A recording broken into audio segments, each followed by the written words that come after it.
নমস্কাৰ হিমন্ত সৰকাৰৰ বিৰুদ্ধে পুনৰ গৰজি উঠিছে আমছুৱে এইবাৰ মন্তব্য কৰিছে সংখ্যালঘুক দমন আৰু নিষেধ কৰিবলৈ দিয়া একেবাৰে কেতিয়াও নহব বুলি মন্তব্য কৰিছে আমছুৰ সভাপতি গৰাকী এই মুহূৰ্তত সবিশেষ খবৰ আমি আপোনালোকক জনাবলৈ চেষ্টা কৰিম সংখ্যালঘুৰ বিৰুদ্ধে শোষণ দমনমূলক নীতি গ্ৰহণ কৰিবলৈ দিয়া নহব একেবাৰে মানি লোৱা নহব গাদী ৰক্ষাৰ বাবে হিমন্ত সৰকাৰে সংখ্যালঘুক টাৰ্গেট কৰি দমনমূলক নীতি গ্ৰহণ কৰিছে সংখ্যালঘুক সদায় অন্যায় আৰু অত্যাচাৰ কৰা হৈছে বুলি মন্তব্য আমছুৰ সভাপতি গৰাকী সংখ্যালঘু ৰাইজক নিষেধ কৰাৰ ৰাজনীতি হিমন্ত বিশ্ব শৰ্মাই নকৰিব বুলি এক প্ৰকাৰ হুংকাৰ দিছে আমছুৱে সংখ্যালঘু বিৰোধী সিদ্ধান্ত বন্ধ নকৰিলে কঠোৰ পৰিণাম ভুগিব লাগিব হিমন্ত সৰকাৰে পুনৰ আমছুৰ সভাপতি দায়িত্ব গ্ৰহণ কৰি এই হুংকাৰ দিছে ৰেজাউল কৰিম সৰকাৰে সংখ্যালঘুৰ বিৰুদ্ধে চলা দমনীয় নীতিৰ বিৰুদ্ধে যুঁজাৰ হুংকাৰ দিছে ৰেজাউল কৰিম সৰকাৰে 2025 চনৰ ভিতৰত সংখ্যালঘু সমাজৰ পৰা বাল্য বিবাহ ৰোধৰ প্ৰতিশ্ৰুতি প্ৰদান কৰিছে অসম চৰকাৰক আমছুৰ সভাপতিয়ে বাল্য বিবাহ বিৰোধী অভিযানৰ নামত কেৱল নাটকহে কৰি আছে হিমন্ত সৰকাৰে এই আমছুৰ মন্তব্য হিমন্ত সৰকাৰে যিমান ঘৃণাৰ সৃষ্টি কৰিব আমি সিমানেই সমন্বয়ৰ বাৰ্তা বিলাম সংখ্যালঘুৰ বিৰুদ্ধে শোষণ দমনমূলক নীতি গ্ৰহণ কৰিবলৈ দিয়া নহব বুলি সকিয়নি প্ৰদান কৰিছে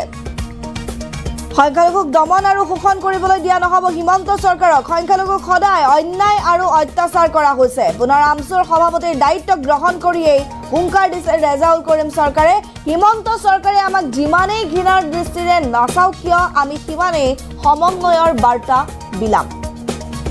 গাদী ৰক্ষাৰ বাবে হিমন্ত সৰকাৰে সংখ্যালঘুক টাৰ্গেট কৰি দমনমূলক নীতি গ্ৰহণ কৰিছে সংখ্যালঘুক সদায় অন্যায় অত্যাচাৰ কৰা হৈছে সংখ্যালঘু ৰাইজক নিষেধ কৰাৰ ৰাজনীতি হিমন্ত বিশ্বই নকৰিব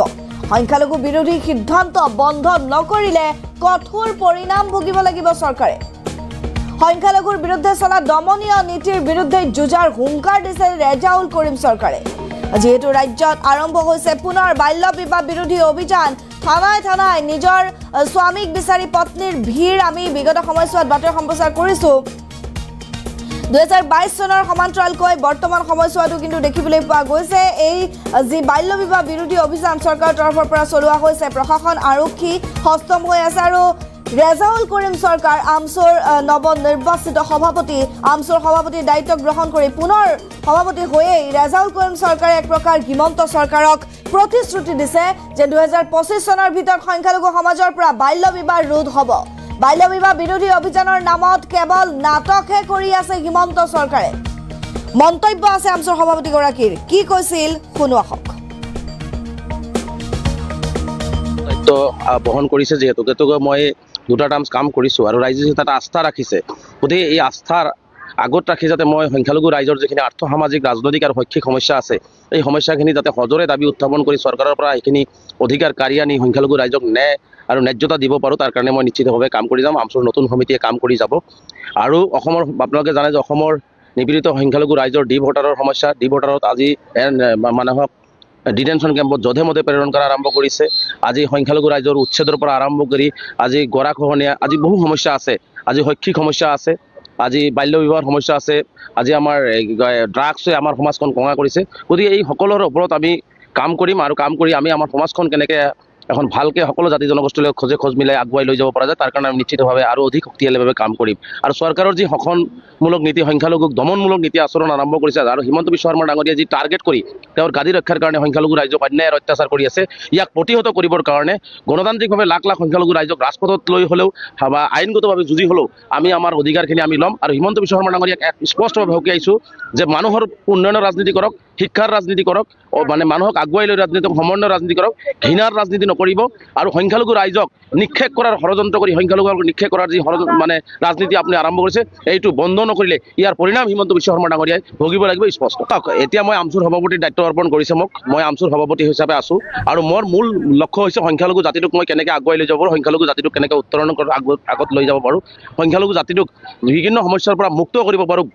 যি চৰকাৰৰ যি দমন নীতিৰ পৰা কেনেকৈ উদ্ধাৰ কৰিব পাৰোঁ এইটোৱে মোৰ লক্ষ্য আৰু সংখ্যালঘু সমাজৰ ছাত্ৰ ছাত্ৰীসকলক কেনেকৈ শৈক্ষিক দিশত আগুৱাই লৈ গৈ যাতে তেওঁলোকৰ অধিকাৰখিনি নিজে আনিব পাৰে তাৰ কাৰণে কেনেকৈ আগবঢ়াই যাব লাগে, ড্ৰাগছ মুক্ত এখন সমাজ কেনেকৈ কৰিব লাগে ইয়াৰ ওপৰত মই চিন্তা কৰি আছোঁ। বাকী চিন্তা কাৰণে সময়ে সিদ্ধান্ত ল'ম। নিশ্চিতভাৱে বাল্য বিবাহ 2025 চনৰ ভিতৰত আমচুৰ অংগীকাৰবদ্ধ হৈছে। 2025ৰ ভিতৰত আমি বাল্য বিবাহ সংখ্যালঘু সমাজৰ পৰা নোহোৱা কৰি দিম। আমি বিচাৰিছোঁ ড্ৰাগছ মুক্ত এখন সমাজ কৰিব লাগে। চৰকাৰ, প্ৰশাসন, পুলিচে ড্ৰাগছ মুক্ত সমাজ কৰিব পৰা নাই। তেওঁলোকে আৰু ড্ৰাগছ ব্যৱসায়ীসকলক, ড্ৰাগছ সেৱনকাৰীসকলক তেওঁলোকে এনেকুৱা লাগিছে যে ৰক্ষণাবেক্ষণ দিহে আছে। গতিকে চৰকাৰে দেখাই আছে ড্ৰাগছ আমি ধৰি আছোঁ, কিন্তু চৰকাৰৰ বিফলতাৰ কাৰণে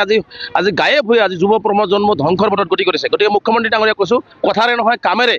ড্ৰাগছ মুক্ত এখন সমাজ গঢ়ক। ড্ৰাগছত যি যুৱ সমাজ আসক্ত হৈছে, এই আসক্ত যুৱকসকলক ঘূৰাই ভাল পথত অনাৰ কাৰণে ব্যৱস্থা গ্ৰহণ কৰক। গতিকে চৰকাৰৰ কোনো ধৰণৰ ভাল নীতি নাই। চৰকাৰৰ কেৱল নীতি হৈছে হিন্দু আৰু মুছলমান হ'ব লাগে, হিন্দু মুছলমান ভাগ হ'ব লাগে আৰু ৰাজনীতি তেওঁলোকৰ গাদী দৃষ্টি থাকিব লাগে। কিন্তু আমাৰ লক্ষ্য হৈছে শংকৰদেৱ গুৰুজনা, মাধৱদেৱ গুৰুজনা, আজান ফকীৰ গুৰুজনাই গঢ়ি যোৱা সমন্বয়ৰ অসমখন আমি ধৰি ৰাখিব লাগে। হিমন্ত বিশ্ব শৰ্মা যিমানেই ঘৃণা সৃষ্টি কৰিব, সিমানেই আমি মৰম আৰু সমন্বয় সৃষ্টি কৰি আমি অসমখন আগুৱাই লৈ যাব লাগে। কাৰণ আমি অসমৰ ক্ষুদ্ৰ ক্ষুদ্ৰ সকলো জাতি জনগোষ্ঠী মিলি এটা বৃহত্তৰ অসমীয়া জাতি। গতিকে এই বৃহত্তৰ অসমীয়া জাতিক ধ্বংস কৰিবৰ কাৰণেহে হিমন্ত বিশ্ব শৰ্মাই আজি যে গাদীত থাকি পেলাই তেওঁ কাম কৰি আছে। গতিকে আমি বৃহত্তৰ অসমীয়া জাতিটোৰ সকলো জাতি জনগোষ্ঠীৰ সমন্বয়, সমমৰ্যাদা আৰু সমবিকাশ কেনেকৈ কৰিব লাগে তাৰ কাৰণে আমি কাম কৰিম। বাল্য বিবাহ হিমন্ত বিশ্ব শৰ্মাৰ টোটালি নাটক। বাল্য বিবাহ বন্ধৰ ক্ষেত্ৰত হিমন্ত বিশ্ব শৰ্মা কোনো পদক্ষেপ লয় আৰু মোৰ ওপৰত আৰু এটা গুৰু দায়িত্ব বহন কৰিছে। যিহেতুকে মই 2টা টাৰ্মছ কাম কৰিছোঁ আৰু ৰাইজে তাত আস্থা ৰাখিছে। গতিকে এই আস্থাৰ আগত ৰাখি যাতে মই সংখ্যালঘু ৰাইজৰ যিখিনি আৰ্থ সামাজিক ৰাজনৈতিক আৰু শৈক্ষিক সমস্যা আছে, এই সমস্যাখিনি যাতে সজোৰে দাবী উত্থাপন কৰি চৰকাৰৰ পৰা এইখিনি অধিকাৰ কাঢ়ি আনি সংখ্যালঘু ৰাইজক ন্যায় আৰু ন্যায্যতা দিব পাৰোঁ, তাৰ কাৰণে মই নিশ্চিতভাৱে কাম কৰি যাম। আমচুৰ নতুন সমিতিয়ে কাম কৰি যাব। আৰু অসমৰ আপোনালোকে জানে যে অসমৰ নিপীড়িত সংখ্যালঘু ৰাইজৰ ডি ভোটাৰৰ সমস্যা। ডি ভোটাৰত আজি মানুহক